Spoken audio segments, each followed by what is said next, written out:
अस्सलामुअलैकुम मोहतरम नाजरीन, आप देख रहे हैं नेशनल उर्दू टीवी और आप सबों का नेशनल उर्दू टीवी स्टूडियो में इस्तकबाल है और मैं आपके साथ अहम खबरों को लेकर वसीम नदवी। तो चलिए चलते हैं हम खबरों की तरफ। पहले अहम खबरों की सुर्खियां आपके सामने रखते हैं और उसके बाद फिर उसकी तबसरा करेंगे।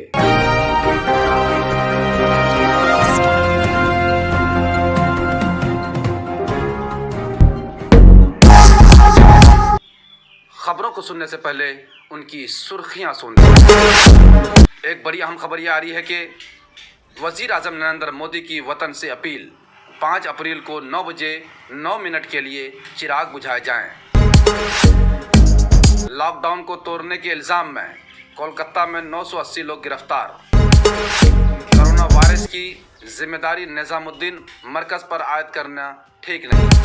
कोरोना वायरस से निपटने के काम को सियासी व मजहबी रंग ना दिया जाए, बल्कि इसको मुत्तहदा तौर पर लड़ने की और जद्दोजहद की ज़रूरत है।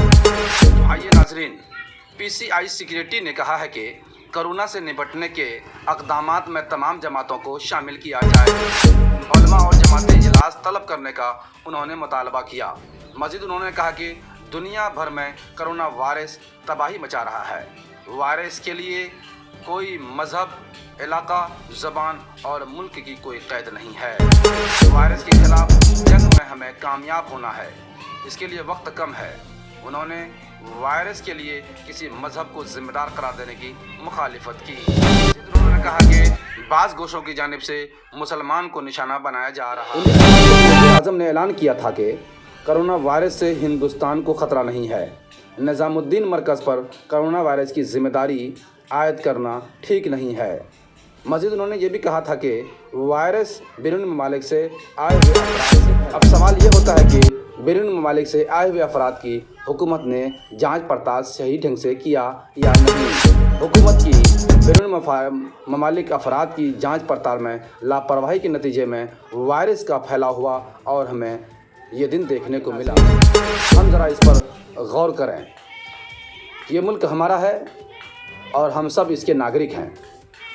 यहाँ की जो भी कानून है वो हम तमाम लोगों के लिए है। कोरोना वायरस से जंग लड़ने के लिए मुल्क में लॉकडाउन हुआ और इस लॉकडाउन के नतीजे में हमारे प्रधानमंत्री नरेंद्र मोदी ने ये भी आदेश दिया, हुक्म जारी किया कि जो जहाँ रहें वहीं रहें। अब सवाल ये होता है कि क्या इन दिनों में जितने दिन कोरोना वायरस जंग के लॉकडाउन रहा, इतने दिनों में मुसलमानों के उल्लंघन का, कानून के उल्लंघन का, कानून की धज्जी उड़ाने का कहाँ कहाँ से रिपोर्ट आए। तो आइए मैं आपके सामने कुछ क्लिप्स और कुछ वीडियो रखता हूँ जो वायरल हो रहा है। आप उनको देखें कि कानून का उल्लंघन मुसलमानों ने किया या दिगर कौम ने किया।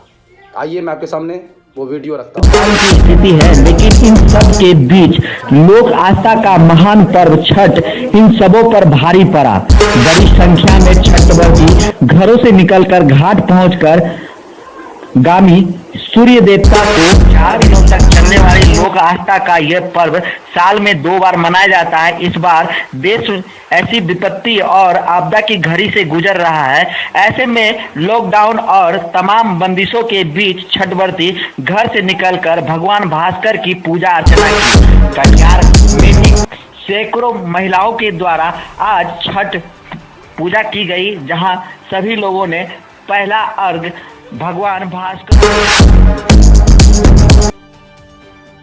आप देखें इन तस्वीर को और आप जायज़ा लें कि इधर मुल्क में लॉकडाउन है, उसके बावजूद हर जगह पर मुसलमान के अलावा जितने भी कौम हैं और हमारे रियासती मरकज़ी हुकूमत के बहुत सारे हजरात ने उस लॉकडाउन पीरियड में भी क्या क्या धूम मचाए हैं।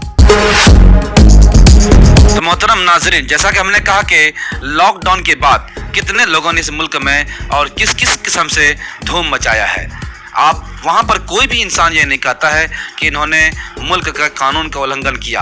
आप देखिए मध्य प्रदेश के अंदर में शिवराज सिंह चौहान जी ने अपनी हुकूमत बनाई और किस कदर भीड़ को इकट्ठा किया। इसी तरीके से योगी आदित्यनाथ जी ने रामलला आस्था मनाई, लेकिन वहाँ पर किसी भी ने कहा कि ये अभी मुल्क के अंदर में लॉकडाउन का सिलसिला चल रहा है, लेकिन उसके बावजूद यहाँ पर इस कदर भीड़ लगाई जा रही है, इस पर किसी ने आवाज़ नहीं उठाई और किसी ने नहीं कहा कि ये हिंदू जिहाद है। इसी तरीके से आप देखिए कि मुल्क के अंदर में ऐसे बहुत सारे ऐसे आपको वीडियो वायरल होते रहते हैं जो आपको अच्छी तरीके से आप जानते हैं और आपको उसकी खबर भी है। साथ ही साथ मैं आपको बताता चलूं कि लॉकडाउन हुआ और सरकार की तरफ से जो अहकामात नाफिज किए गए, जो बातें बताई गई, उसके मुताबिक पब्लिक अपनी ज़रूरियाती अशिया के लिए और चीज़ों की ख़रीदारी के लिए जा रहे हैं। बहुत सारे वीडियो में तो ऐसा दिखाया गया कि पब्लिक के साथ सामान भी है और वो उनको कह रहे हैं कि मैं राशन की दुकान से राशन लेने जा रहा हूँ या बहुत सारी ज़रूरत के तहत जा रहा हूँ और वो चश्मदीद देख रहे हैं। लेकिन जगह जगह पर आप देखिए ऐसे ऐसे वीडियोज़ आए हैं, ऐसे ऐसे क्लिप्स दिखाई पड़ रहे हैं, ऐसे ऐसे वीडियो वायरल हो रहे हैं जहां पर पुलिस वाले बहुत ही बेदर्दी के साथ पब्लिक की पिटाई किया है। क्या ये कोरोना की बचाव है या किसी बात के आड़ में रह करके पुलिस वाले इस कदर पब्लिक से इंतकाम ले रहे हैं? ये देश के नागरिक को परेशान किया जा रहा है और उसको मारा जा रहा है, उसको पीटा जा रहा है। इस पर क्या आप आवाज उठाते हैं? तो नाजरीन, ये थी आज की बड़ी और अहम खबर।